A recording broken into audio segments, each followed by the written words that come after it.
The courtroom in Sable Creek was small enough that a man could hear his own heartbeat if the room went quiet enough. And it went quiet the moment Eleanor Whitfield set her papers down on the table. Not drop them, set them. The way a woman sets down something she has carried a long distance and intends to pick back up. Desmond Hargrove sat across from her, silver-haired and comfortable in the way that men who have never lost anything tend to be comfortable. He was watching her the way a man watches weather, aware of it, not afraid of it. Eleanor did not look at him. She looked at the judge. Her voice when it came was level as surveyed land. Not loud, not trembling. Just clear the way water is clear when it is very deep. Every number in this ledger, she said, tells the same story. And that story is not the one Mr. Hargrove has been telling this court. Colt Whitfield stood 2 paces behind her, not beside her. 2 paces back, not because he had been told to stand there, but because somewhere in the past 6 weeks he had learned the difference between a man who leads and a man who knows when to let someone else carry the weight. His hat was in his hands. His jaw was set. His eyes were on Hargrove, and they were not the eyes of a man who was afraid. They were the eyes of a man who had already decided how this ended. Eleanor's voice filled the room again. Outside, wind moved through the cottonwood trees along the creek. Somewhere a horse shifted in the dust. The story this ledger tells, she said, is one of 19 years of theft. Then the world cut away to silence. And somewhere behind that silence was the morning 6 weeks earlier when a woman from Boston stepped off a train in New Mexico, and a man who had never asked anyone for anything stood on the platform and watched her walk toward him like she was measuring the distance before she committed to a single step. The train came in at 4:30, and the light at that hour in Cimarron Valley was the color of old brass, warm in a way that lied about how cold the nights could get. Colt Whitfield had been standing by the platform post for 11 minutes. He knew it was 11 because he had counted. Counting was easier than thinking about what he was doing there and what he had agreed to and what it meant that he had agreed to it. He was 38 years old. He had run Cimarron Ranch since he was 20, through drought and hard winters and the kind of debt that doesn't announce itself until it's already in the house. He had never asked a neighbor to pull a calf. He had never walked into Hargrove's bank with his hat in his hand if he could avoid it. He had buried his father, sold off a third of the herd to survive the winter of 1885, and rebuilt the following spring on stubbornness alone. He had not until 3 weeks ago ever answered an advertisement in a Boston periodical. He had not intended to do it then either. His lawyer had done it, old Prescott, who had handled Elias Whitfield's affairs since before Colt was born, and who had looked at the loan papers from Hargrove's bank and said very quietly that there might be a way. A temporary way. A way that involved a woman who understood financial documents and was willing to come west.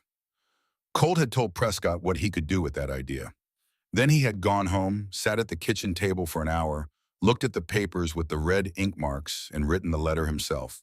He hadn't told anyone. Not Ruthie Oakes from the neighboring spread, not Roy Sims, who had managed the ranch hands since before Colt could ride. No one. A man didn't advertise his own drowning. The train released its steam in one long breath, and the passengers began to descend. He recognized her before he should have been able to. She was not the only woman on the platform, not the only woman traveling alone, not even the only woman with dark hair.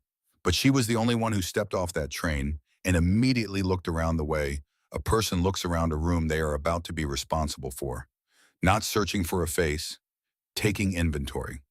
She found him on the second pass of her eyes. She did not wave. She did not smile. She adjusted the strap of her traveling bag and walked toward him at a pace that said she had measured the distance and found it manageable. Eleanor Page was 32 years old. She had good posture and gray-blue eyes and a face that would not have been described as beautiful by the people of Sable Creek, but that a more careful observer might have called precise. Every feature arranged to convey exactly what she intended and nothing else. She stopped in front of him. They looked at each other for a moment that was longer than it needed to be and shorter than it felt. "Mr. Whitfield," she said. "Miss Page." "Mrs. Whitfield," she corrected, and the precision of it, the immediate claiming of the name, the refusal to begin on uncertain ground, was the first thing about her that surprised him. "Wagon's out front," he said. He reached for her bag. She shifted it to her other hand without appearing to notice she had done it and walked toward the wagon. He stood there for a half second. Then he followed. 18 miles of road between Sable Creek and Cimarron Ranch, and they did not speak for the first 9 of them. The valley opened up as they drove south and west, the scrub pine giving way to the kind of landscape that either broke a person or settled into their bones as something permanent. Red earth, sage, the Cimarron River cutting its quiet line in the distance, the sky wide enough to feel like an argument. Eleanor sat straight-backed on the wagon bench, with her hands in her lap, watching the land the way she had watched the platform. Cataloging it, Colt kept his eyes on the road and told himself this was fine. He had lived alone for years. Silence was not a problem. The problem was that her silence felt different from his. His silence was a door closed. Hers felt like a room he had not been given a key to. "How long has the land been in your family?" she asked when the ranch house was still a dark shape against the hills ahead. "Since 1861, he said. My father came from Tennessee. Alone, with a wagon and 40 head, and a land certificate he'd won in a card game. Or so he said." She looked at the shape of the house for a moment. "And the debt with Hargrove's bank, how long?" The question landed the way a flat stone lands on still water. Not aggressive, just placed. "Long enough," he said. She did not push. She looked back at the land. He noticed she was studying the fence lines, not the scenery. "The north fence is down in 2 places," she said. He had been meaning to fix it for 3 weeks. "I know," he said. "East pasture looks dry. We've had a hard summer." She nodded as though filing this away. Then she reached into the bag she had kept on her lap the entire ride and took out a small notebook. She made 2 entries in it without explanation. He watched her from the corner of his eye and said nothing. When they pulled up in front of the house, she sat for a moment looking at it the way she had looked at everything else, the measurement in her eyes, the stillness. "It's not what you expected," he said. He had not meant it to come out with the edge it did. She turned to look at him. "I didn't come with expectations, Mr. Whitfield. I came with a notebook." She stepped down from the wagon herself before he could move, lifted her single trunk from the bed with some effort, and carried it to the door. He sat on the wagon bench for a moment longer than necessary.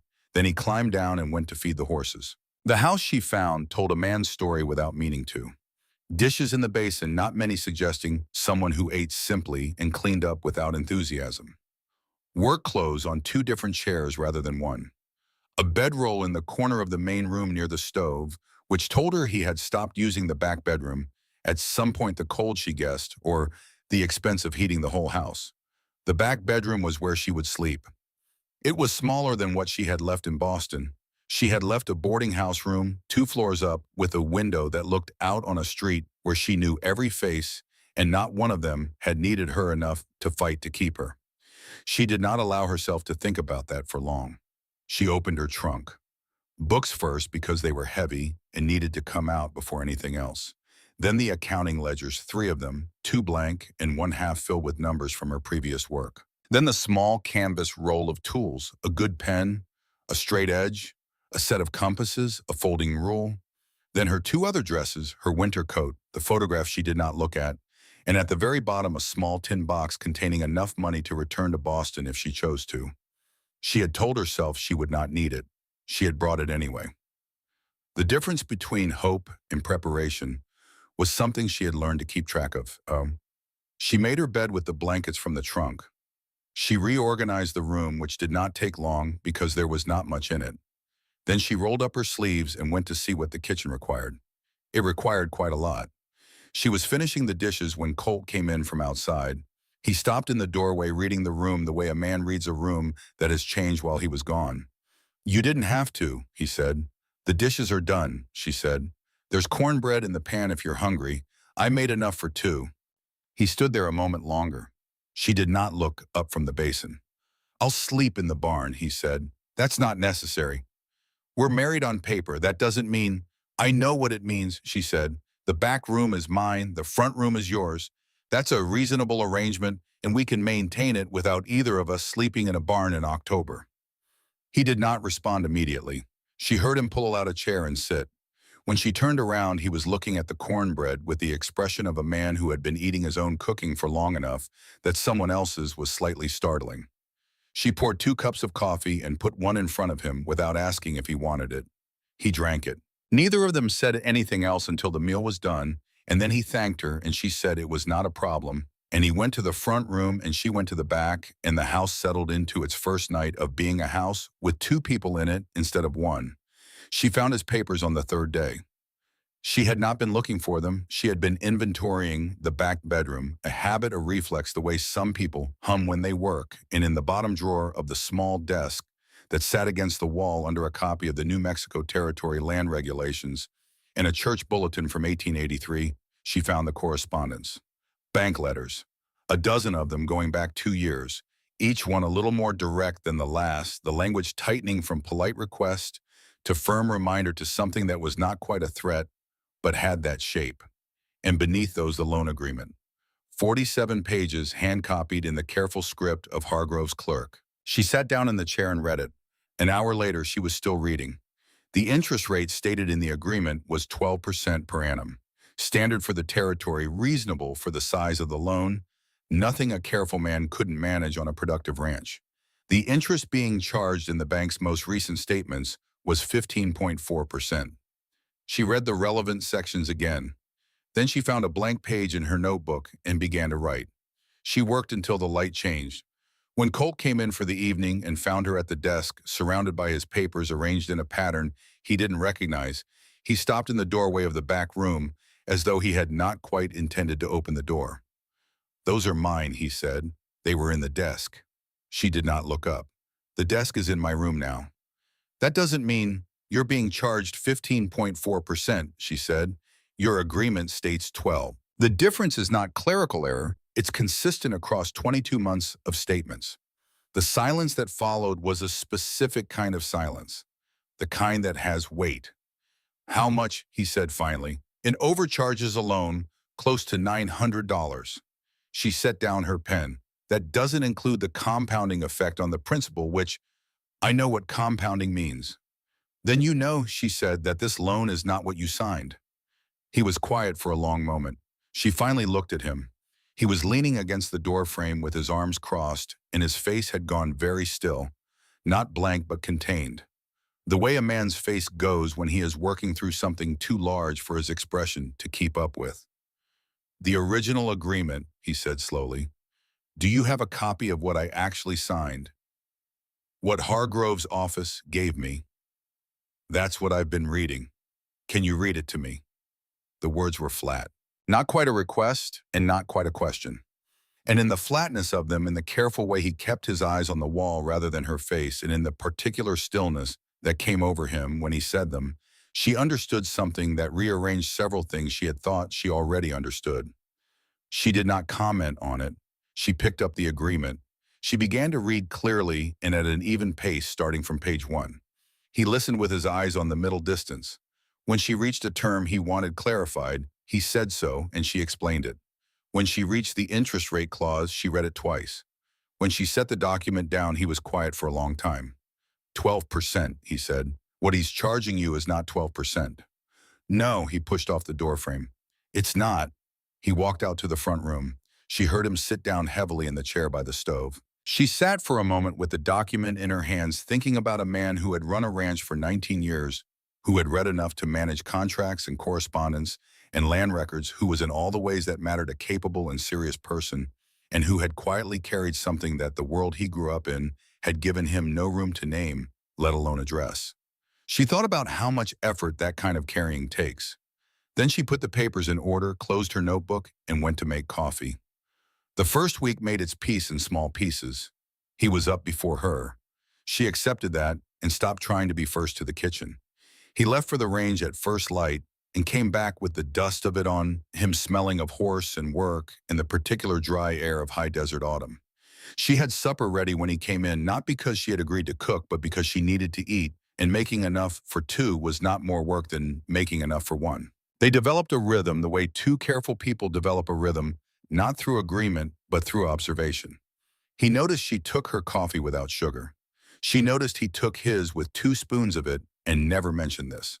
He stopped leaving his work clothes on the chairs after he found them folded on the table 3 mornings in a row. She stopped rearranging the kitchen shelves after the second time she saw him spend 30 seconds looking for the coffee tin before finding it in the new place and saying nothing. The fourth evening, she saw him leave a bowl of food scraps at the corner of the porch. She had noticed the dog on the second day, a thin yellow-brown mutt of indeterminate age, and obvious hard luck, hanging at the edge of the yard with the particular combination of hopefulness and caution that characterized every creature that had survived on other people's leavings for too long.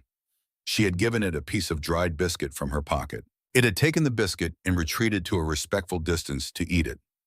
She had not mentioned the dog to Colt. He had not mentioned the bowl. But on the fifth morning, the woman was sleeping in a patch of early sun against the south wall of the house, and on the sixth morning, it had moved to the foot of the porch steps, and by the end of the week, it was there when she came out in the morning, and still there when she came back in at dusk, and neither of them had said a single word about any of it. She thought that said something about him.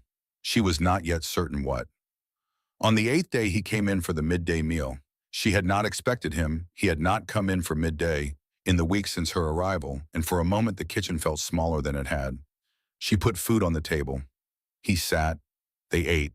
He set down his fork partway through the meal with the deliberateness of a man who has been thinking about something and has decided to stop thinking about it and simply say it. The loan agreement, he said, you said there's a legal argument to be made.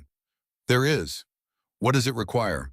The original filing with the Territorial Land Office, the one Hargrove's bank submitted when the loan was registered.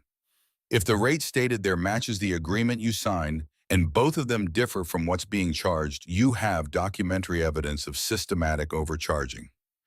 And if the filing matches what's being charged instead of what I signed, then someone altered the filing after the fact, she said, which is a different kind of problem for a different kind of court. He was quiet, looking at his coffee cup. Why are you doing this? He said. Not angrily, genuinely. She considered the question. She had considered it herself in the quiet of the back bedroom. In the unsentimentally honest way she tried to consider things that mattered. Because I live here now, she said, and I prefer not to live in a house that's going to be taken away. That's practical. Yes. Is it only practical? She looked at him. He was watching her with the directness she had come to recognize as his default. No flourish, no softening, just looking. No, she said, but practical is the part I'm willing to defend right now. Something shifted slightly in his face. Not a smile. Something adjacent to a smile in the way that heat is adjacent to light present, but not the same thing. All right, he said, tell me what we need. They rode into Sable Creek the following Tuesday. The town was the size it needed to be, and no larger a main street, a bank, a general store, two churches facing each other at a respectful distance, and a saloon that did not advertise its function because everyone knew. The population understood that the Whitfield Ranch was in trouble, the way small towns understand these things without being told, and with great collective interest.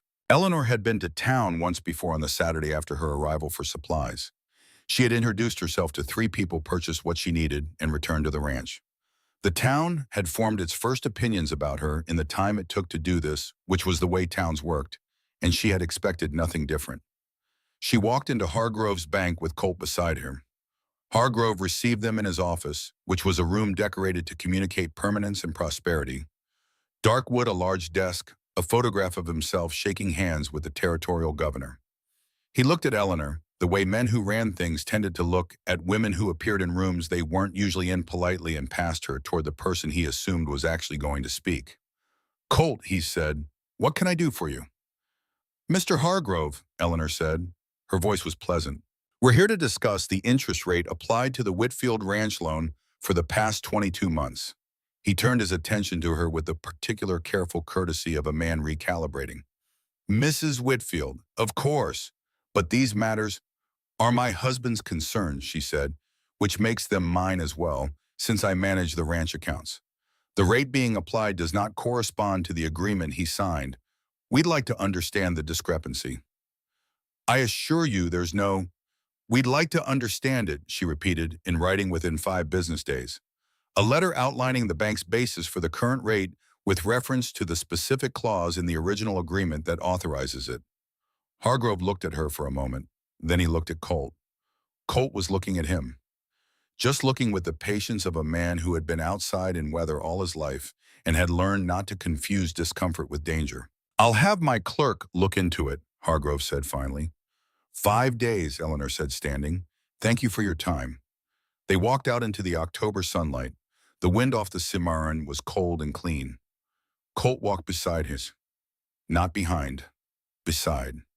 He won't send the letter, he said. I know. Then what did that accomplish? Now he knows that we know, she said, and now he has to decide what to do about that. Whatever he decides, we'll learn from it. He thought about that for a moment as they walked toward the wagon. You were expecting him to stall, he said. I was expecting him to reveal something about how he intends to handle being questioned. He did. What did he reveal? She glanced at him. That he's more worried about the written record than about us. He looked at the filing cabinet before he answered me. Not at me, not at you, at the cabinet in the corner. Colt looked at the bank building as they passed it. What's in that cabinet? I don't know yet, she said, but I intend to find out. That evening, she sat at the desk in the back bedroom for a long time after supper, the lamp burning low, her notebook open to a page dense with figures and notation. Colt appeared in the doorway at 9:30, which surprised her. He was usually in the front room and gone quiet by 8. The original filing with the land, he said. Prescott might have a copy. My lawyer, he handled the loan when my father was still alive. She looked up. Would he still have it? Prescott keeps everything. It's the most useful and most aggravating thing about him. She made a note. I'll write to him tomorrow, he said. Not will write to him, I'll write. She noted that too, the small reclaiming of agency that she was careful not to interfere with because it was his and he was entitled to it. There's something else, he said. She waited. He looked at the door frame rather than her. When you read the agreement to me the other night, and when you've read things to me since, he stopped. I don't want you to think I can't. I don't think that, she said. I read slow, always have. Long words, close-set print. He said it the way a man states a fact he has accepted through long familiarity, without anger and without apology, only the faint flatness of something that has been kept and finally put down. I manage, but the details. You have managed this ranch for 19 years with it, she said. That's not nothing. That's actually something considerable. He was quiet. It means, she continued, that every contract, every agreement, every piece of paper someone put in front of you over 19 years you signed without being completely certain what you were signing. And people who knew that could have taken advantage of it. The silence between them shifted. Yes, he said. The word was very quiet. Then we fix that, she said. Going forward, I read everything before you sign it. Not because you can't, because two sets of understanding are better than one, and mine happens to be faster on paper. He looked at her then, a long look. All right, he said. Good night, Mr. Whitfield. Colt, he said. She looked up. You can call me Colt. She considered this. Good night, Colt. He nodded once. He walked back to the front room. She heard him settle into the chair, heard the creak of it, accepting his weight, heard the fire in the stove shift and settle. Outside, the wind moved through the cottonwoods along the creek. The dog was somewhere at the foot of the porch steps. Eleanor set down her pen and looked at the lamp for a moment, at the way the flames sat still in the quiet air. She had come to this country with a trunk and a contract in the determined practicality of a woman who had survived too many expectations to carry anyone else's. She had not come looking for anything she had not already cataloged as a want. She had not expected the ranch to feel after only a week like something she might genuinely choose to be responsible for. She had not expected the man to be the kind of difficult she actually found interesting rather than the kind she had learned to endure. She opened her notebook to a new page. At the top, she wrote things I know, things I need to know, things that cannot wait. She began to fill in the first column. There was, she thought, quite a lot of work to do. That was fine. She had always done her best thinking when there was quite a lot of work to do. She wrote until the lamp needed trimming. Then she trimmed it and went to bed. And outside in the October dark, Cimarron Ranch breathed its cold and quiet breath, and for the first time in a very long time, there were two people in the house to hear it.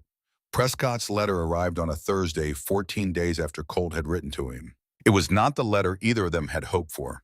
The old lawyer had searched his files thoroughly. He wrote in the careful hand of a man who understood that thoroughness was the only thing he still had to offer, and found no copy of the original land office filing. He had been present at the signing of the loan agreement in 1882, had reviewed it at the time, had noted the 12% rate as standard and reasonable. But the filing itself, the documents submitted to the territorial office in Santa Fe, had been handled by Hargrove's clerk, and Prescott had not retained a copy. He was sorry. He hoped the matter would resolve itself to Colt's satisfaction. Eleanor read the letter twice while Colt stood by the window looking out at the south pasture where three hands were working the fence line she had noted on her first night in the valley. The Territorial Land Office, she said, in Santa Fe. 3 days by rail. They keep copies of every filing. They do. He turned from the window. But making a formal records request takes time, and if Hargrove has connections in Santa Fe, and he does, he'll know we've requested it before we have it in our hands. She considered this. Then we don't request it formally. He looked at her. Prescott is in Santa Fe, she said. He may be retired, but he has standing. If he visits the land office as a private citizen, reviewing records pertinent to an estate he once managed, it's a routine inquiry, nothing to flag. You want to use an 80-year-old man as a courier. I want to use an 80-year-old man's reputation, she said. There's a difference, and I think if you explain the situation to him plainly, he'll understand. Colt was quiet for a moment, looking at her in the way she had come to recognize, not the measuring look he had given her on the platform, but something that had developed over 2 weeks of close quarters, something more like someone reading a document they already partially understood and finding it more precise than they had given it credit for. I'll write him today, he said. In the third week, Ruthie Oakes came to call. She arrived on a Wednesday morning in a wagon that had seen considerable weather, driven by a man Eleanor took to be her son, young, quiet, and apparently accustomed to dropping his mother wherever she decided she needed to be and waiting without complaint. Ruthie Oakes was 55 years old and had been widowed 12 years and had the particular quality of a person who had outlasted her grief not by getting over it, but by finding it had made more room in her, not less. She was the kind of woman who brought food when she visited not as an offering, but as a statement of intent, the way a person brings tools when they mean to stay long enough to be useful. She brought cornmeal and a jar of honey put up from her own hives and a dried apple cake that smelled like October. Eleanor made coffee. Ruthie sat at the kitchen table with the ease of someone who had sat at that table before in the years when Elias Whitfield had still been alive, and this kitchen had been a different kind of house. You've done something with the shelves, Ruthie said. They're easier this way. Colt won't notice for another month, and then he'll think it was always like this. She said it warmly, without edge. Men recalibrate slower than they think they do. It's not a failing, just a fact. Eleanor poured the coffee and sat. How are you finding it? Ruthie asked. Honestly, Eleanor said. It is not what I expected. Better or worse? Different. She thought about how to say the next part. I came prepared for a transaction. I understand transactions. They have clear terms and defined obligations, and when they are complete, everyone knows. And this isn't a transaction. It is, technically. She wrapped her hands around her coffee cup. But the man is not transactional. That's, she stopped. Complicated, Ruthie offered. Unexpected, Eleanor said. Ruthie drank her coffee and looked out the window for a moment toward the south pasture where Colt could be seen in the distance, on horseback moving along the fence line, with the particular unhurried purpose of a man doing work he has done 10,000 times. His father was the same, Ruthie said. Elias, not easy but not complicated either, just substantial, like the ground. She was quiet for a moment. He raised that boy alone from the time Colt was 8, after his mother passed. Raised him to work and to keep his word and not to make a fuss about either. Eleanor listened. What Colt doesn't know how to do, Ruthie said, still looking out the window, is ask for anything. Elias thought he was teaching the boy strength. Maybe he was, but he also taught him that needing was the same as failing, and those are two different things. I know, Eleanor said quietly. Ruthie looked at her, then with a directness that was not unkind. Yes, she said, I imagine you do. Before she left, Ruthie paused in the doorway and said as though the thought had just occurred to her, don't pay much attention to Roy Sims. He knows a lot of old business that isn't his to carry, and it makes him strange. Just keep that in mind. Eleanor watched the wagon pull away down the road and stood in the cold for a moment thinking about what Ruthie had said and what she had not said, and then she went back inside and wrote Roy Sims's name in her notebook and put a question mark beside it. She found the box on a Sunday. She had been working her way through the storage room at the back of the barn inventorying, as she did with everything, because she needed to know what the ranch had before she could begin to think about what it needed. Most of it was ordinary spare tack canning jars from years back, a broken plow blade someone had kept on the theory that it might be useful someday. The box was at the bottom of a stack of grain sacks, wooden latch but not locked. Inside papers. She almost set it aside. Then she looked at the date on the top document, 1869. She sat down on a grain sack and read.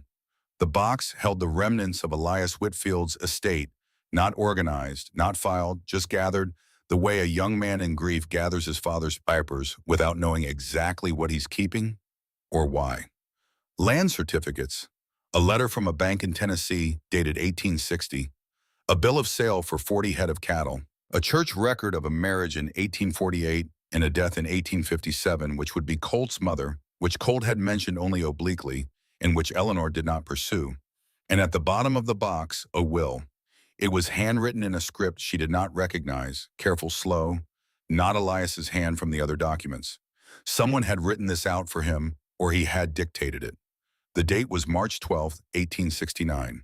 The provisions were simple: the ranch and all property thereto pertaining to pass to Colt and Elias Whitfield, sole heir. Standard language plainly stated. Below Elias's signature, shaky clearly, the signature of a sick man, which matched the church record she had found in the box indicating that Elias Whitfield had died in May of that same year. There was a witnessing signature. Roy Sims, notary and witness. She set the will down. Then she went back to the box and found what she was looking for on the third pass, a separate sheet, smaller, dated 4 weeks after the will. A conveyance document. A partial sale of land, the north 40 acres of Cimarron Ranch, including water rights to the Upper Creek, to a holding company whose name she did not recognize, for a price that was somewhat below market value. Signed apparently by Elias Whitfield. Witnessed and notarized by Roy Sims. Elias Whitfield, according to the church records she had found in the same box, had died 6 weeks before this document was dated.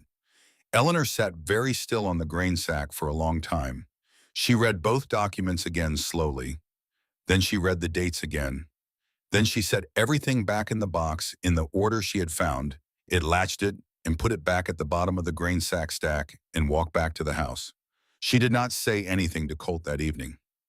She needed to be certain. And she needed to think about how a man received the information that the person he had most trusted in the world after his father was the person who had helped someone steal from him before he was old enough to know what he had. She thought about it for 3 days. The letter from Prescott arrived on the 4th day. He had visited the land office. He had found the filing. He had examined it and had the presence of mind to have his own handwritten copy made before leaving, attested by the clerk on duty as accurate to the original. The interest rate in the filing read 15.4%, which meant the filing did not match the agreement Colt had signed, which meant someone had altered it. Eleanor sat with both documents, the loan agreement and Prescott's copy of the filing, laid flat on the desk in front of her. She looked at them for a long time.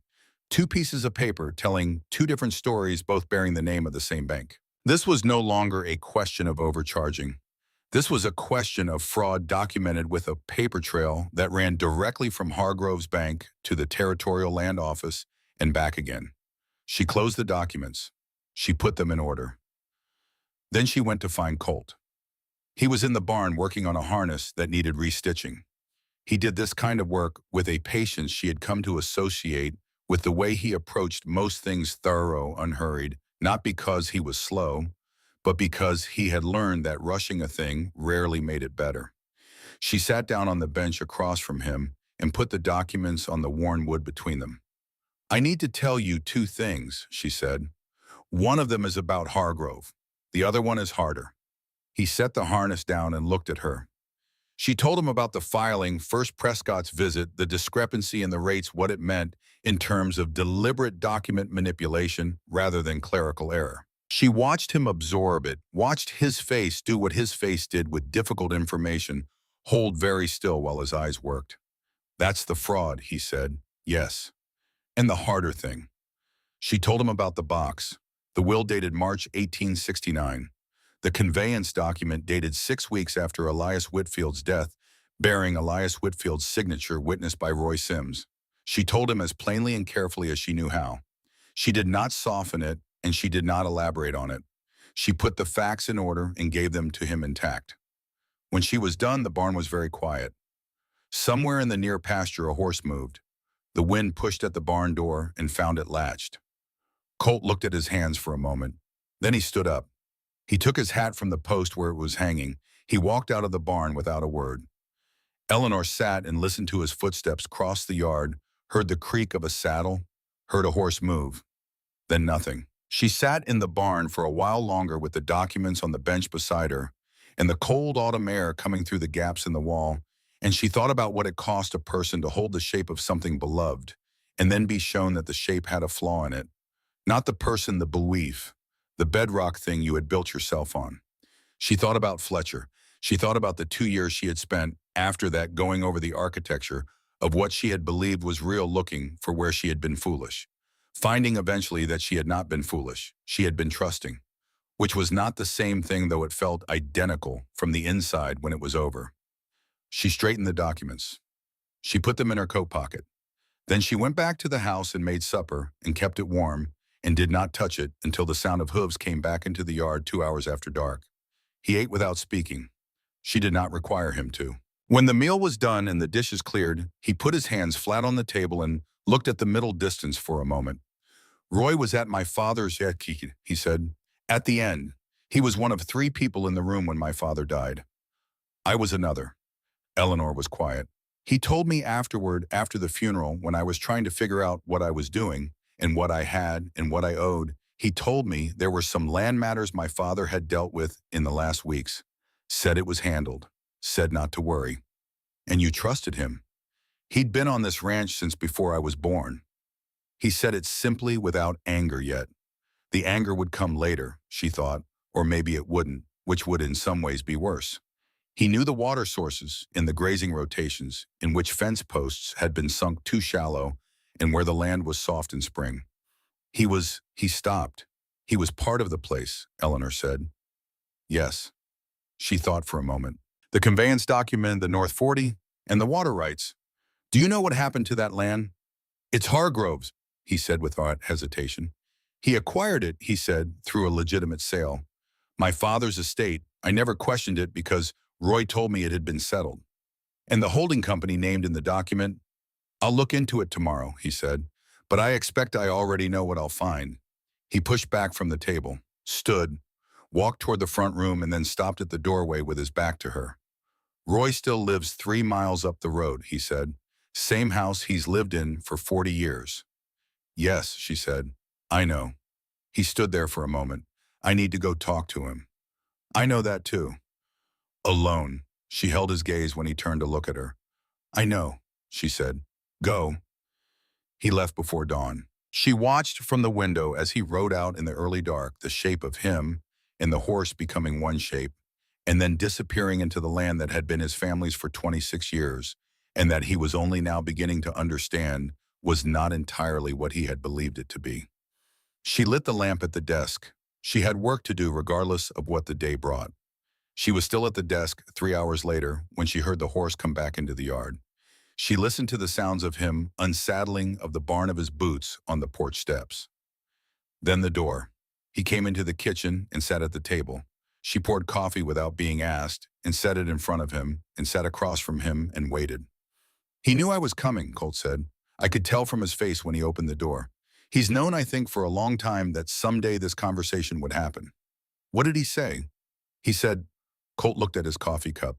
He said his son was facing trial in 1869, down in Lincoln County. Assault charges, and the judge in that district was a man Hargrove had business with.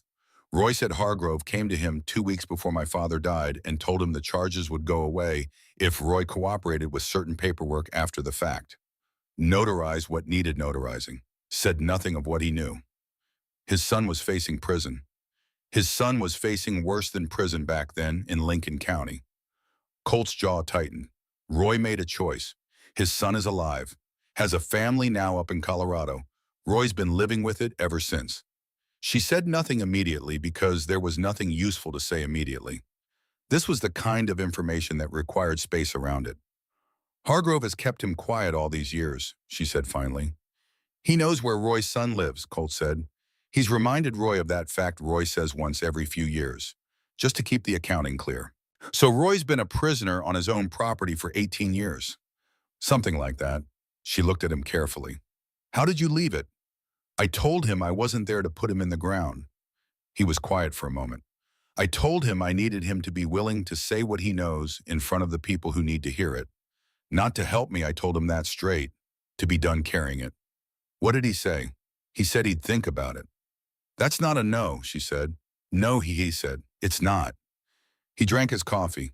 She watched him and thought about a man who had ridden out before dawn to confront the person most responsible for 19 years of unnecessary struggle and had come back not with rage, but with the particular subdued clarity of someone who has looked at a hard thing directly and found they could bear to keep looking. Colt, she said. He looked up. You could have gone to him angry. You could have gone in a way that would have ended his cooperation before it started. What good would that have done? None, she said. That's the point. He looked at her for a moment. Then he looked back at his coffee. But something in his face had shifted the small distance that was the difference between a man alone and a man in company. Fletcher Vane arrived on a Tuesday 12 days later. Eleanor knew him by the way he dismounted, too smooth, too assured, the dismount of a man who has spent his life making entrances. She was in the kitchen garden pulling the last of the fall root vegetables when she heard the gate, and she stood up and looked, and her first thought was not about the past 6 years. It was about what he was doing in New Mexico. He saw her immediately. His face arranged itself into the expression she remembered, warm, open, the particular warmth of a man who had learned early that his face was a useful instrument. Eleanor. Fletcher. She did not move toward him. Colt isn't here. I know, he said. I saw him ride out an hour ago. I wanted to speak with you. How long have you been in the territory? 2 weeks. He stopped at the garden fence, hat in hand. I'm representing Union Pacific in the Cimarron Valley acquisition. I arrived knowing you were here. I want to be honest with you about that. The directness was real, she thought. Fletcher was many things, but he was not a man who lied when the truth was more strategic. What acquisition? The railroad intends to run a line through this valley. Hargrove is the local land broker. He's been acquiring parcels on their behalf for the past 18 months. He already has considerable leverage over several properties in the area. She understood at once, including this one. The leverage was the point, he said. Properties under debt pressure are easier to acquire. She set down the root vegetable she was holding and looked at him. And you came to tell me this out of what consideration for old times? He had the decency not to pretend that was all of it. I came because I know how your mind works, he said, and because I think you've likely found something in these records that would be useful to me. There are elements of Hargrove's dealings with Union Pacific that the company would prefer to understand before they're presented as evidence in a territorial court rather than after. You want what I know before I use it. I want to understand the full picture, he said. In exchange, I can offer legal representation, resources you don't currently have, a way out of a situation that is going to become considerably more. Fletcher, she said, or he stopped. What you're describing, she said, is exactly what you did 6 years ago. You found something I was good at, and you found a way to make it useful to you, and you dressed it as something it wasn't. His jaw moved slightly. Eleanor. I told myself for a long time that I should have seen it, she said, that I was foolish, that a woman my age with my experience should have understood the terms. She picked up the vegetables again. I understand them now. You should go.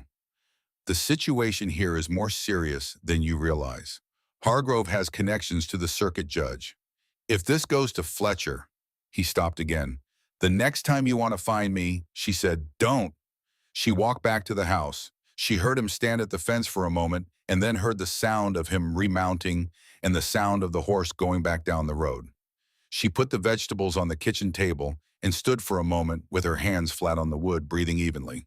Then she picked up her notebook and added 2 lines to the column labeled, Things I Know. Colt came home at dusk. She told him about Fletcher while she served supper plainly in order the way she tried to tell him things that mattered. She told him what Fletcher had said about the railroad acquisition, about Hargrove's role as land broker, about the leverage strategy. He ate and listened, and when she was done, he set his fork down. You sent him away. Yes. He had resources. He had resources that came with a price I wasn't willing to pay. She looked at him directly. And the information he wanted, I think we can use it better than he could have. How? She pulled her notebook to the center of the table. The railroad wants a route through Cimarron Valley. Hargrove's strategy has been to acquire or leverage land along that route, including this ranch. But what Hargrove hasn't counted on, because he didn't know it until recently, is that we know the filing is fraudulent. That's our weapon against him. It's more than that, she said. If the original loan is based on a fraudulent filing, the terms are void, which means the leverage Hargrove has been using to pressure this ranch doesn't legally exist. He was very still. And if Hargrove's acquisition strategy for the railroad is based on leverage properties, she continued, and one of those properties can demonstrate that the leverage itself is fraudulent, that becomes Union Pacific's problem, not ours. And Union Pacific, as Fletcher inadvertently told me, very much wants to understand the situation before a territorial court makes it public. You want to go to the railroad directly, he said. Not quite, she said. I want to be in a position where the railroad comes to us. He looked at her for a long moment. Eleanor. She looked up. You said you came here for practical reasons. Yes. What you're doing now, he gestured a small motion encompassing the notebook, the papers, the weeks of work. That's not just practical. She looked at him steadily. No, she said, it isn't. Outside, the wind came down from the Cimarron Range, cold and consistent, the way it always came at this time of year. The dog shifted on the porch. Ruthie told me, he said about the man who broke the engagement. She was quiet. She didn't tell me much, just that it happened and that the town used it the way towns use those things. Small towns are efficient with other people's failures, she said. Was it, he stopped, considered, started again. The man who was here, Fletcher. Was that, yes. He absorbed this. He came back thinking you'd help him. He came back thinking I'd be in a position where I needed him, she said. There's a difference. Are you in that position? She considered the question honestly. No, she said. I'm in a position I didn't expect to be in, but it's not the same as needing him. She closed her notebook. It's not close. Colt looked at the table for a moment. When he spoke, his voice was quieter than usual, which was already quiet. He thought you'd be desperate enough to take what he was offering. Yes. He doesn't know you very well. It was not phrased as a compliment. It was phrased as an observation, the way Colt phrased most things. But it landed with the weight of something earned rather than given, and she felt it the way she felt those things privately, and with some care, and without showing it in her face. No, she agreed, he doesn't. They sat for a while at the table as the evening settled into the house. The fire in the stove did its quiet work. Outside, the first stars appeared over the Cimarron Range, and the land went dark in the way land that has no competing light goes dark completely and without apology. Colt stood eventually and cleared his plate. Tomorrow, he said, I want to ride out to the north boundary, the 40 acres Hargrove claims my father sold. I want to look at it. I'll come with you. He looked at her. You don't have to. I know. He nodded once. He went to the front room. She heard the familiar sounds of the evenings, the chair, the stove, the settling of a house around a man at the end of his day. She stayed at the table a moment longer, looking at her notebook, at the 3 columns, at the work still in front of them.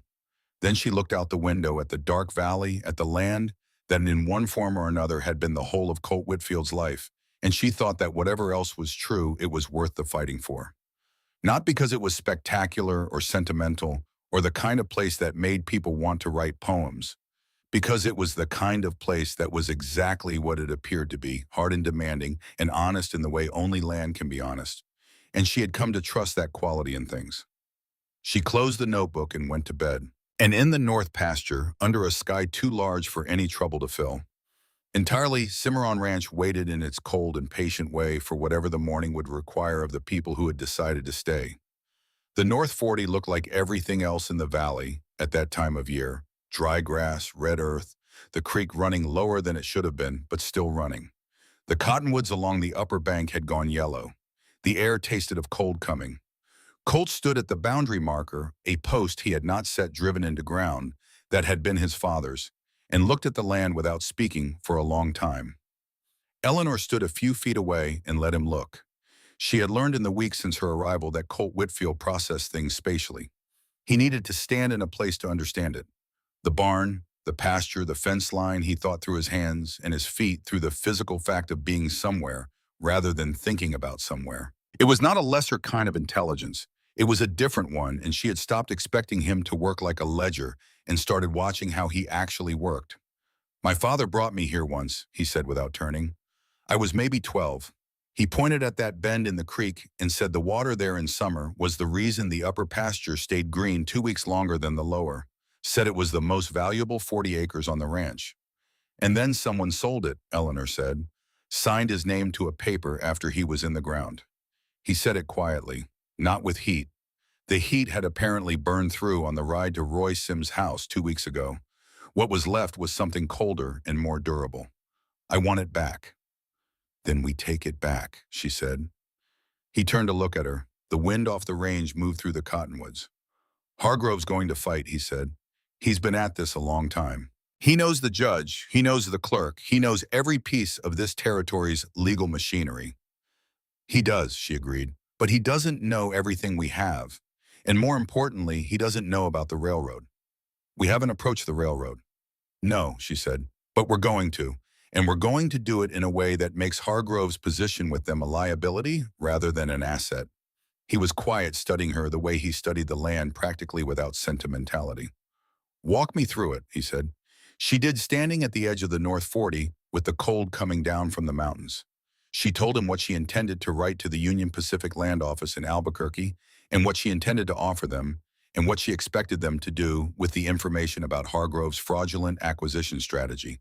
She told him what Roy needed to be willing to say and when and to whom. He listened without interrupting, which was one of the things she had come to rely on about him, his capacity for sustained attention, for receiving information completely before responding to it. When she was done, he looked at the boundary post for a moment. "If Hargrove realizes what we're doing before we're positioned," he said, "he'll move on the loan. Call it due. We don't have the capital to respond." "I know. The timing has to be right." "I know. Who writes the letter to Albuquerque?" "I do," she said, "but it goes under your name and mine together. This is your ranch, Colt. Every document that leaves here goes with both our names on it." He looked at her. "That was not a gesture," she said. "It's accurate. We're in this together or we're not in it at all." He was quiet for a moment. Then he said, "All right," and turned to look at the North 41 more time at the creek bend his father had shown him, at the yellow cottonwoods, at the earth that had been taken from him in the most quiet and complete way a thing can be taken while he was grieving by someone he trusted using his father's name. "Let's go write the letter," he said. Roy Sims came to the ranch on a Thursday morning, 10 days later. Eleanor saw him from the window, an old man on a gray horse moving slowly, the posture of someone who had made a decision and was carrying it carefully so as not to drop it before he arrived. She went to the door. Colt was already on the porch. Roy dismounted. He was older than she had expected, closer to 70, she thought, though the outdoor life made ages uncertain. He had a rancher's hands and a worried man's eyes, and the particular stillness of someone who had been still for too long, in the way that water is still when something is wrong beneath the surface. He looked at Colt. "I've been thinking about what you said." "I know," Colt said. "If I do this, if I say what I know in front of a judge, Hargrove will go after my son." "Yes," Colt said. "He might try." "That's not a reassurance." "No," Colt said. "It's not. I'm not going to tell you it's safe, Roy. It isn't. But I'll tell you what I think." Roy waited. "I think Hargrove's position is weaker than he wants either of us to believe. I think if you testify, if there's a public record of what he did and how he did it, going after your son becomes the proof of his own guilt, and he's not stupid enough to provide that proof voluntarily." Roy was quiet for a long time. "Your father was a good man," he said finally. The best I ever worked for. I know. I've been carrying it a long time. I know that too. Roy looked at Eleanor, who had been standing in the doorway throughout this exchange. She held his gaze steadily and said nothing. She's the one who found the box, Roy said. Not a question. Yes, Colt said. You married a careful woman. Yes, Colt said. I did. Roy's mouth shifted, not quite a smile. He looked back at Colt. I'll testify, he said. Not for you, not for me, for Elias. That's enough, Colt said. The response from the Union Pacific Land Office in Albuquerque arrived 8 days later, and it was not what Eleanor had expected. It was better. The company's regional counsel, a man named Aldrich, whose letter had the clipped efficiency of someone accustomed to large sums of money and urgent problems, wrote that they were very interested in the documentation she had described and very concerned about certain aspects of their local arrangement with Mr. Hargrove that had recently come to their attention through other channels. He used the phrase other channels twice in a way that suggested the channels were known and the implication was deliberate. He would be in Sable Creek within the fortnight, he wrote. He hoped they might meet. Eleanor read the letter twice. Then she went out to the barn where Colt was working and handed it to him. He read it slowly as he read everything. When he finished, he handed it back. He's already investigating Hargrove, Colt said. Someone is, she said. We're not the first people Hargrove has done this to. We're just the first who pushed back with documentation rather than just losing. Fletcher, Colt said. She had considered this. Possibly. He said he wanted to understand Hargrove's dealings before they became public. If Fletcher warned the company and the company started its own inquiry, then Fletcher did us a favor, Colt said, without meaning to. That does happen, she said. Colt looked at the letter one more time. 2 weeks, he said. What does Hargrove do in 2 weeks if he suspects something? He'll try to accelerate the foreclosure process, she said. Call the loan claim default on some technical basis. Try to get the ranch into receivership before we can use the fraud evidence in court. Can he do that? He can try, she said, which is why we need to go to the circuit judge first. File the evidence. Establish a formal record before Hargrove can move. The circuit judge has connections to Hargrove. The circuit judge has connections to Hargrove, she agreed, and also to the Union Pacific Railroad, which is a company that does not like its land acquisitions complicated by local fraud. We let Judge Aldrich's visit become known before we file. Hargrove will know the company is watching. Filing against us under those conditions becomes a different calculation. Colt considered this for a moment.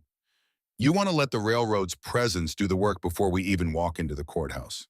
I want Hargrove to do the arithmetic himself and arrive at the conclusion that moving against us is more dangerous than waiting, she said. And then I want to walk into the courthouse before he recalculates. He looked at her with the expression she had come to understand was his version of quiet admiration, not demonstrative, nothing so overt as that, but present. The way the sun is present on a cold day, you cannot always feel it, but you can see what it does. When, he said, 10 days, she said. I need 8 to prepare the documents properly, and I want 2 days margin. I'll tell Ruthie, he said. She'll want to be there. Eleanor nodded. Tell her to bring people. In those 10 days, the ranch ran as it always ran. Colt rode out before first light and came back with the day's work done and the day's problems noted for tomorrow. Eleanor sat at the desk in the back bedroom and built the case document by document, the original loan agreement, Prescott's attested copy of the fraudulent filing the will, from the wooden box the conveyance document bearing a dead man's signature, 18 months of bank statements demonstrating systematic overcharging. She organized it the way she organized everything chronologically with notation, with the evidence indexed to the specific claim it supported.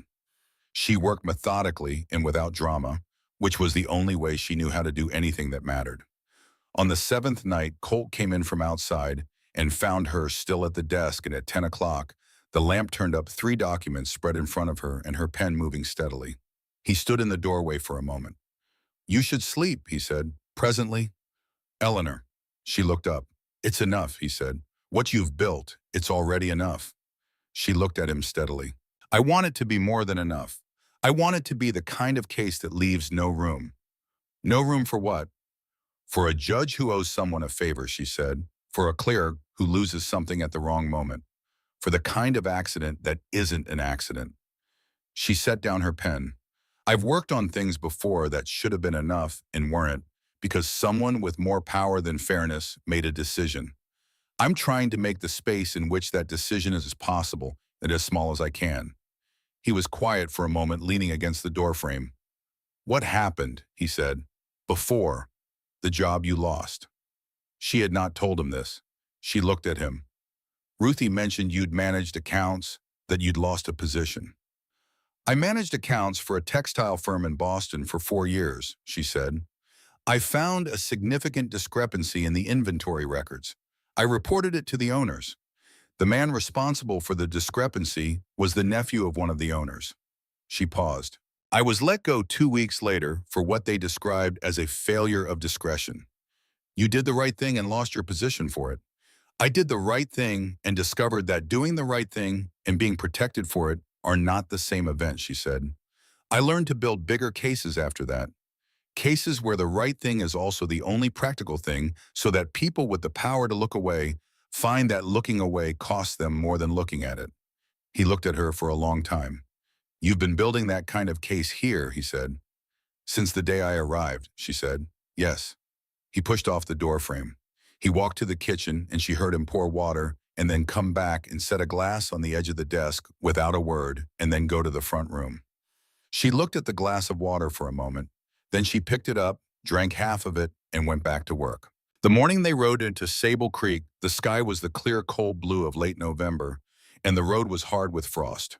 Ruthie Oakes was waiting at the edge of town with her son and two neighboring ranchers, the Calhoun brothers from the spread to the east, who had their own history with Hargrove's interest rates and who had come, Ruthie said, because they wanted to see how it was done. Roy Sims was already at the courthouse. He was standing on the steps in his good coat, hat in hand, and when he saw Colt, he held his gaze and nodded once, and Colt nodded back, and that was all that passed between them about the 18 years between their last honest conversation and this one. Eleanor carried the document case herself. The courthouse was a single-story adobe building with a territorial flag above the door and a clerk's office that smelled of old paper and lamp oil. The clerk, a young man named Garrett, who had not yet developed the defensive neutrality of his predecessors, looked up when they came in and then looked at the document case and then looked at the group of people behind Colt and Eleanor and said he would get Judge Fowler. Hargrove arrived 12 minutes later. He had been told Eleanor assumed by whoever in Sable Creek was paid to tell him things. He came with his own lawyer, a man from Santa Fe named Aldous Breckenridge, who wore an expensive coat and the expression of a man who had handled worse, and the two of them walked into the courthouse as though arriving for a routine matter. Hargrove looked at Roy Sims and his face did not change, but something beneath his face changed, some calculation revised itself. He looked at Eleanor. Mrs. Whitfield, this is unnecessary. Whatever concerns you have about the ranch's loan status, my office is always, Mr. Hargrove, she said pleasantly, we're not here to discuss the loan status with you. We're here to present evidence to Judge Fowler. Evidence of what precisely? Of fraud, she said, specifically falsification of a territorial land, office filing forgery of a deceased man's signature on a conveyance document, and 22 months of systematic interest overcharging in violation of the signed loan agreement. The courthouse was very quiet. Those are serious allegations, as Breckenridge said in the tone of a man who had been paid to make serious things sound manageable. They are, she agreed, which is why I've documented each of them separately. She set the case on the clerk's counter and opened it. The documents are organized chronologically. I've also prepared an index. Judge Fowler came in from his chambers, a lean man in his 60s, with the watchful quiet of someone who had seen enough of human nature to be rarely surprised by it. He looked at the room. He looked at the document case. What's this about, he said.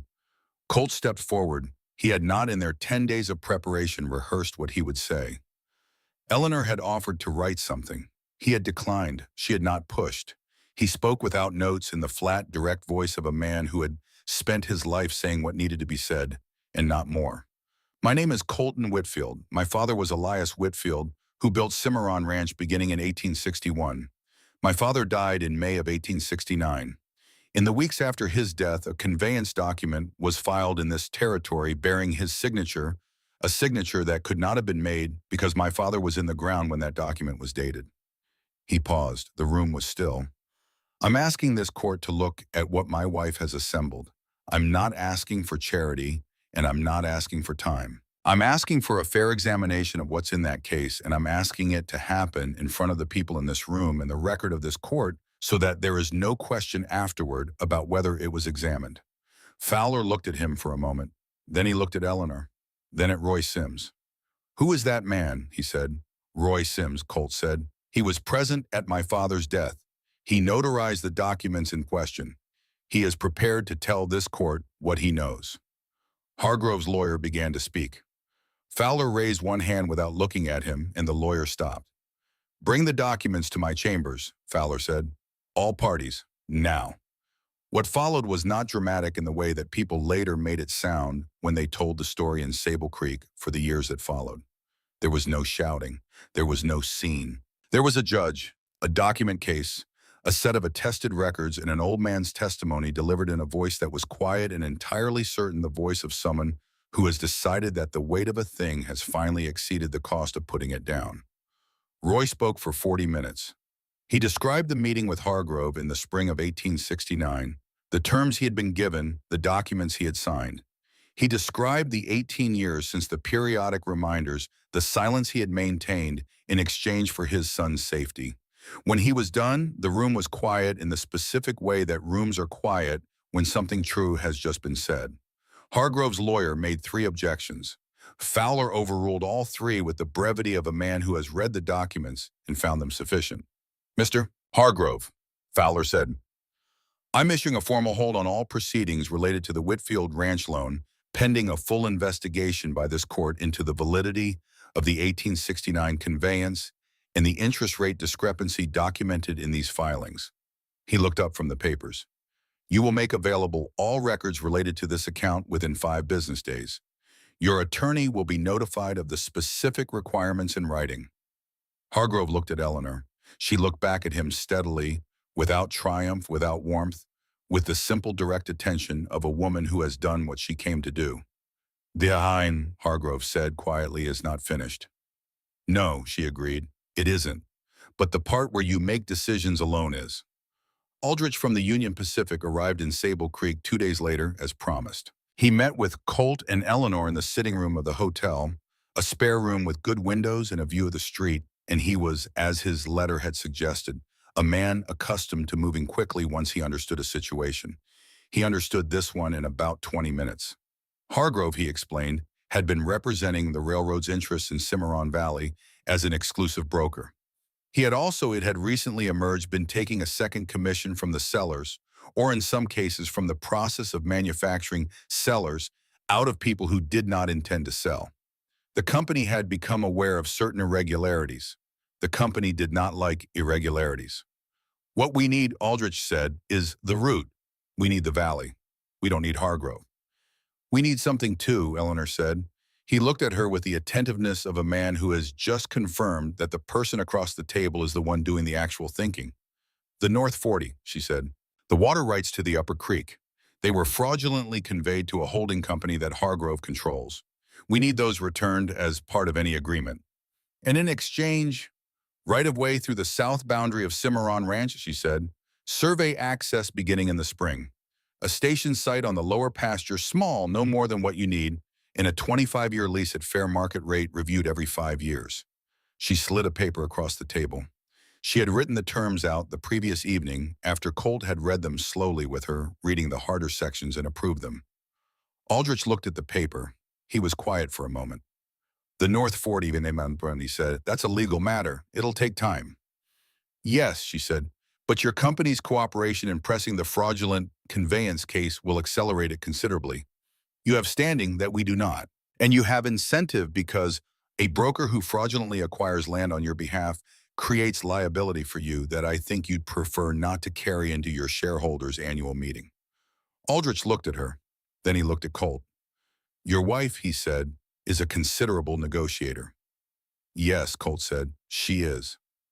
The terms are acceptable, Aldrich said, with one amendment on the lease review period.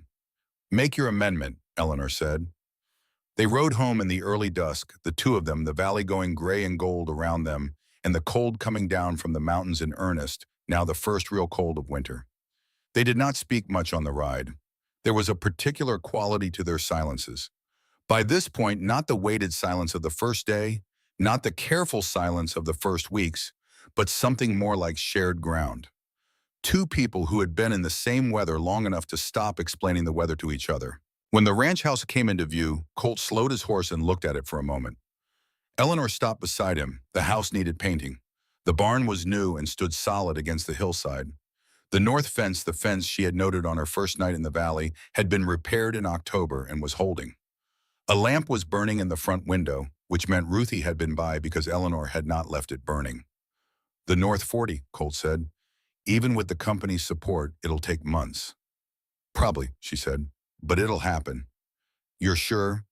"I built the case to leave no room," she said. "Remember." He looked at the house for another moment. Then he said, "My father would have liked you." She was quiet, receiving that. "He didn't like many people," Colt added. "He liked people who said what they meant and did what they said. He didn't have a lot of patience for the other kind." "He sounds like someone I would have liked," she said. They rode down to the barn and unsaddled in the comfortable near dark, and then Colt went to check the livestock, and Eleanor went to the house. The dog was on the porch. He had been on the porch in some form for weeks now, sometimes at the steps, sometimes curled against the wall, occasionally in the impossible-seeming position of a dog who has decided that the exact center of the doorway is his preferred location and that people may navigate around him if they feel strongly about it. She stepped past him. He raised his head and looked at her with the mild interest of a creature who has successfully negotiated his living situation and is now simply monitoring the arrangement. She lit the lamp. She put water in onto heat. She sat at the table and opened her notebook to a new page. She looked at the page for a moment. Then she wrote at the top, "What comes next?" And underneath it, she began a list. Not of threats and debts and documents and discovery. Those pages were behind her, dense with necessity. This page was different. Spring planting schedules. The sheep Ruthie had been suggesting since October. A plan for the lease revenue from the railroad, how it would be applied in what order over how many years. A schoolroom in Sable Creek where she had been told the existing teacher was leaving in the spring. She wrote for a while steadily in the quiet house. She heard Colt come in. The sounds of the evening settling around him, the coat on the peg, the water basin, the familiar weight of him sitting in the chair by the stove. She heard him pick something up and set it down, and then silence. A long silence. She heard him move, and then she heard him stop outside the kitchen door, and she understood without being told that he had found what she had left on the table before they rode out this morning. A single sheet of paper written in her hand. She had thought about it for a long time before she wrote it. She was not by nature demonstrative. She had learned early that the gap between what she felt and what she showed was a useful thing to maintain. It had protected her more than once from the particular vulnerability of being known by someone who did not deserve to know her. She had written it anyway. "I would like to stay." Not because of the contract. She waited. She heard him cross the kitchen. She heard the sound of the desk drawer. He had a pen there, the pen she had given him 2 weeks ago, when she noticed he was using a pencil for everything because the inkwell on the desk was dried out. A pause, then the sound of the drawer closing. She waited until it was quiet again before she came out of the back bedroom. The paper was on the table where she had left it. She sat down and looked at it. Below her line in Colt's handwriting, larger than hers, less regular, the handwriting of a man who had learned to write without being taught to love it one word. Good. She looked at it for a moment. She thought about a great deal in that moment, and none of it required words. She put the paper in her notebook. She closed the notebook. She went to see about supper, and from the front room came the familiar sounds of Colt.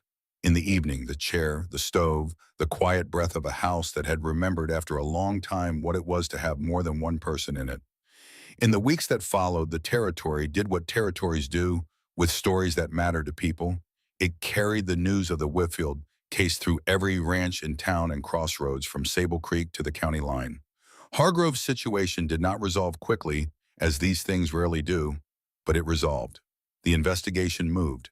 The fraudulent conveyance was identified. The North 40 in the spring of the following year came back to Cimarron Ranch by order of the territorial court, water rights and all. Roy Sims lived out the rest of his years on his property 3 miles up the road, which was the only thing he had ever wanted. His son was not touched, as Colt had said. He would not be a man fighting for his own survival, has little energy to spend on peripheral revenge. And the boy who was not a boy anymore came down from Colorado that summer to sit with his father on the porch of the old house, and they talked for a long time, and what they said was between them. Fletcher Vane returned to his work for the railroad in Oregon and did not come back to New Mexico. Eleanor read his name once or twice in legal documents that crossed her desk. In the years that followed, he was competent at what he did, she thought, and would likely continue to be. It was simply that what he did and what she needed were different things and had always been different things, and she had finally understood that before it cost her something, she could not replace. Ruthie Oakes came for supper every Sunday for the rest of that winter, and in the spring she brought the first 6 ewes of what would eventually become a respectable sheep operation on the East Pasture, and she said she expected a fair price for them, and Eleanor paid it without negotiation, which was the greatest compliment Ruthie said she had ever received. There is a kind of story that people tell wrong because they are too interested in the ending. They tell it as though the ending is where the meaning lives in the final document signed, the land return, and the case decided. As though the two people at the center of it simply arrived at the ending, and that was what mattered. But the meaning of Cimarron Ranch in the years after that November was in the mornings. It was in the way two people move around a kitchen when they have stopped thinking about how they move and simply move. It was in the North 40 Green 2 weeks longer than the lower pasture, exactly as Elias Whitfield had said it would be. It was in the twain on the porch who had never been formally named, but whom everyone in the valley called Case, for reasons that made sense to the two people who lived there. It was in the silence on the bench seat of the wagon on a cold morning, heading into Sable Creek for the market, the silence of people who have said what they needed to say and do not feel the pressure to fill what is left. It was in the moment at the end of that November when Eleanor Whitfield stood in the door of the barn and watched her husband read slowly with one finger tracing the line, his lips moving slightly, a letter from the territorial court confirming the restoration of the North Water rights, and saw in his face the expression of a man reading something he had built the courage to believe might arrive, and finding that it had. She did not say anything. She waited until he looked up. "It's done," he said. "Yes." He looked at the letter again. "My father's land." "Your land," she said. He was quiet for a moment. The horses shifted in the stalls. The winter light came through the high barn windows and lay flat and honest on the worn floor. "I used to think," he said slowly, "that keeping this place was the same as keeping faith with him. That if I held it, I was holding something of him." She waited. "I still think that," he said, "but I think now it's not only that." He looked at her. "I think it's also just mine. Ours. Something we made into what it is now, not only what it was." She crossed the barn and stood beside him and looked at the letter in his hand, the careful legal language, the territorial seal, the restoration of what had been taken. "Yes," she said, "that's right." He folded the letter. He put it in his coat pocket next to his heart, which was where Elias Whitfield had taught him to keep the things that mattered. Then he went back to work, and Eleanor went back to hers, and Cimarron Ranch breathed its cold and patient breath under the winter sky and kept its water and held its ground, as it would, as they would, for a long time.